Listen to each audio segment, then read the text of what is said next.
Hello, it's Mike Rasmussen, CPA, Straight Talk for Small Business, Monday, July 27th. Could be a 15-minute broadcast here. Here we go. I'm going to show you what's exactly going on here in the world. So one of the things, I'm going to label this your Social Security Administration benefit calculator. So how much can you expect when you retire at 62, 67, or 70? There you go. And how to find the calculators. Now, always, I'm going to go through and we're going to walk through the daily events, but then I'll spend about 5 minutes showing you where these are and how to actually go in here and maybe add a new estimate and things like that. Okay. All right. So I'm going to get you started right now. And I'm going to go to, so you can see, I'm going to go to calculator and then I'll bring it up when I show it to you. So let me bring it together here. So, but first, what I want to do is I want to go through our basic. Okay. This is the Paycheck Protection Program from the SBA. And this is the program that we're all, that is in force right now. And then up until August 8th of 2020. And it is still open to go apply. There's been no update on any frequently asked questions because I see it was updated on 6/5 of 2020 here. I don't see any new forms. Let's see, we're interim rule on the fishing boat owners, and there is nothing new that has come out for any guidance. So you can still go in and apply for a PPP loan. Also the EIDL, which is the Economic Injury Disaster Loan. The advance was the advance and the EIDL loan use this website. And so for right now, this is still open as well to go in and receive a EIDL and qualify up to, what we're hearing is $150,000. This is a 30-year, 3 3/4% payment start in a year. If it's over $25,000, you personally guarantee it, the loan for your business. So that is the EIDL. And again, that's a true loan with the bank and with the SBA. Okay. All right. So let's see. I want to go to, there were a couple. I wanted to find out, I saw an article here that talks about IRS undermines the objective of the PPP, and what this was done is just a few minutes ago. And really, what this specifically was talking about, it's not like I go to the Hill or anything like that. This is for talking about this notice here regarding the federal income tax treatment of loan forgiveness and deductibility of certain expenses when a taxpayer receives a loan under the CARES Act. So what happens is the loan is actually not income, but the deductibility of certain expenses that were offset by loan forgiveness was not as expressly addressed. So what we're hoping for is that the IRS could actually not get involved in this. Now, I apologize for all this data here and all the ads and everything, and I truly apologize. But right here, the PP was to really help the economic growth. Absent a fix, the PPP benefits for all its fanfare have at least partially dissipated. What that means is that the expenses, if the income is good, we are hoping to also be able to deduct the expenses. And that's where the IRS jumped in to the CARES Act and gave their input, okay? So then I go to the PPP forgiveness here, leaves bankers wanting. So this is the other, should circle on the August 10th on their calendars. And banks are now waiting till the end of the August 10th, which is until August 10th, because that's when PPP is to be run out. And so here it is, bankers, through which lenders can seek approval of their PP decisions according to procedural notes issued by the agency Thursday. Plans to email instructions to use the portal to lenders before the launch. So in other words, this is the portal, but they're going to wait until the August 10th to help construct the forgiveness platform.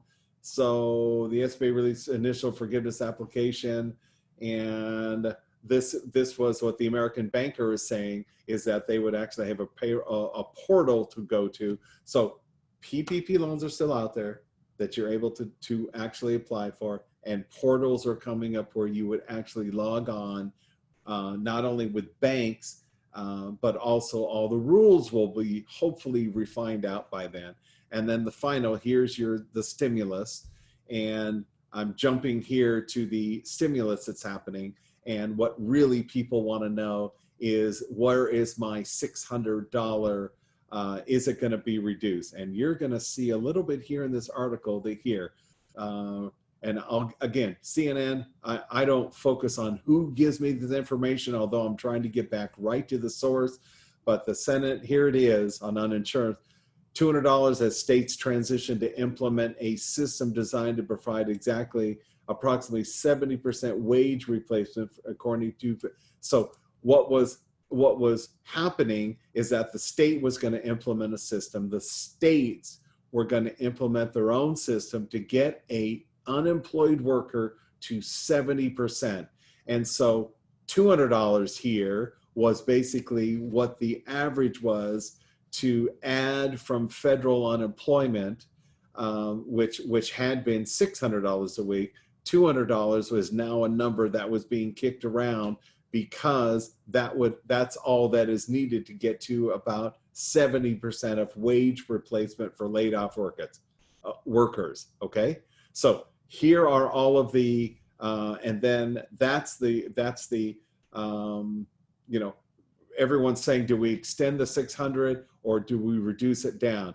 The bottom line is, the whole Capitol Hill, everybody in Washington, D.C. that's focused on this $600 this week, which it expires the end of this week, July 31st, is everyone's focused on all the Senator Republican, everyone's focused on attempting, when the states build a platform, to get to 70% of a worker's employment where they were, how much is needed from the federal government. And that's where that $200 had come in, which would be a reduction from the $600 that's out there right now.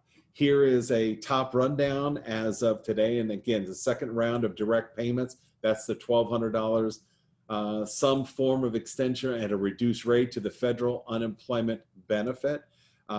Here's a second round of PPP loans targeted to the hardest hit. So that would be to include more flexibility to forgive money used for operating supplier costs, education funds, testing in used funds, $9 billion unused funds. So there was a lot of funds not used in the initial CARES Act. And then let's see, vaccine research. Now, so the enhanced employee retention credit, that's because not all the PPP loans were used. And let's see, extension of federal. So those were just the top rundown. And again, I like to do these. So let me jump you over to, because I got about 5 minutes here, and hate advertisements, you all know that. So let me get to the benefit calculators. So right here at ssa.gov benefit calculators, there's a couple that you can go in and fill out. One is this My Social Security Retirement Calculator. You can actually go in and create your own account, go into create account. And what you can do is, when you create a new account, you come in here and you kind of want to look ahead, and you go in and say, I agree. You agree, because what are they going to do? You'll fill out this information. Once you fill out this information, it's going to ask you several questions. And I'm going to, and then there's also another one that you can go to, which is this right here. And let me go to back a little bit, go to the main page, and go down to a quick calculator. When you do the quick calculator, okay, this is a sample right here. So I am going to, that's a quick one that you can go to, and you can fill in your information. It's actually pulling back in time your information on some of based on your data. Okay. So then I go to the retirement estimator and go to estimate your retire benefits. Okay. So I am going to fill some information on the other screen. So let's see if I can get this done real quick and show you how this works. My information won't be shown, but I'm filling in a sample person. And let's go here. It's basic. You can see all the basic information. I hit submit. So then what it's going to do is actually what kind of wages, the next screen is going to actually, what kind of wages do you, last year's earnings, and I'm going to put in I'm just going to estimate here and go, let's just say someone had 40,000 was just kind of what they do. So let me show you this. Here's what it looks like. So if you can see this right now, so there's really, this retirement estimator is great to just plug in your information because then it can pull back, but it can tell you at age 62, what you could expect at 67, and then at age 70. Then in addition, what I can show you is right here. I attended a seminar, and here's a 74 page, basically this is how all the materials and scenarios of how actually it works and what your Social Security statement looks like and everything. So this is an estimator, and you could go in and say, well, shoot, I don't know, let's just say that I happen to be, I want to definitely retire when when do you plan on stop working? I'm going to say that I'm going to stop working at age 67, and I'm going to make $125,000, between now and then. And so here's what would happen. So if you were only, I don't know, let's just say 59, and at age 67, if from now until age 67, or I was 57 and I did this, I would potentially have $2,900 a month. And if I was only doing 40,000, it'd be 2,700. So if you were age 57 right now and put in 40,000 or worked 40,000, made 40,000 a year, 2,701 a month starting when you're 67. If you made 125,000, you'd have 2,943. And if you waited till 70 at 40,000 a year, you'd make 33. And I want to do just one more that basically says you go in here and say, I'm going to retire at age 70. I'm going to work, doing really well. I'm going to make 125,000 W-2. So here's 3731, an extra $400 for 70. Well, what this for another 3 years. So what I'm showing you here, here's where you go, fill out your basic information. Once you set up your own SBA, your own My Social Security information, it will pull from all of your history, and then you can start playing with the numbers. It's phenomenal. Once that happens, so if you're in it doesn't matter, 40s, 50s, you ought to start looking ahead, because this information is pulling from your top 35 years before you hit age 62, 67, or 70. Got that? So from when you start contributing to Social Security, it's going to pull your top 35 years, and basically those are going to be your base years, and then it's going to be from wherever you are now until starting at age 60 up until 62, 67, or 70, okay? And you'll be able to tentatively find out an estimator, and this will really help you. How much have I been making in my 20s, 30s, 40s, 50s? And then what do I got to start making at age 60? I'm going to do more on this, but I just wanted to end on, here's your Social Security estimator. I'll definitely want to have a theme for, every day on something new for you to go to. It's simple. You saw how you got in there. But again, that site was, we're just going to go to the SSSA.gov, and you'll come to their homepage here. You can get your My Social Security, or you can go down to calculators, which is where I went. And here's all the tools that you can jump onto. Just remember, it's all estimates. But once you get in, you'll be able to go into your account and start seeing what's been posted there. Okay, so you go in here, you create an account, and that's the account that you would be using. You got to go through security questions. Okay, hope that helped. I thought it was, when I actually got through the seminar, I thought that it was a great resource for you. And again, what we're really, probably the hottest topic right now is what's going to happen with the unemployment. And the unemployment is, again, it's at $600 per week. It's called the pandemic unemployment. And, you know, although that is taxable, that at least that's a major supplement, and it was not intended to have unemployed workers make more. And what they're saying is 70% of what they were making when they were employed at February 15th. So right now, every government, Washington, D.C., SBA, IRS, SBA permit, they're all trying to figure out in this new stimulus by Treasury Secretary Steve Mnuchin is to how do you adjust this $600 per week? And if you can imagine all of the input that's going on right now of how much do you extend it?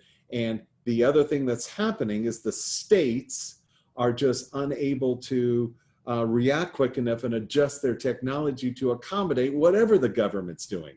So again, there's that. Then alongside, I've shown you the Social Security, because you're going to hear in all of this, one of the reasons why I wanted to show you the Social Security is because you're going to see a little thing in there, a little note that says potentially Social Security benefits might be depleted or substantially start to be depleted by 2032.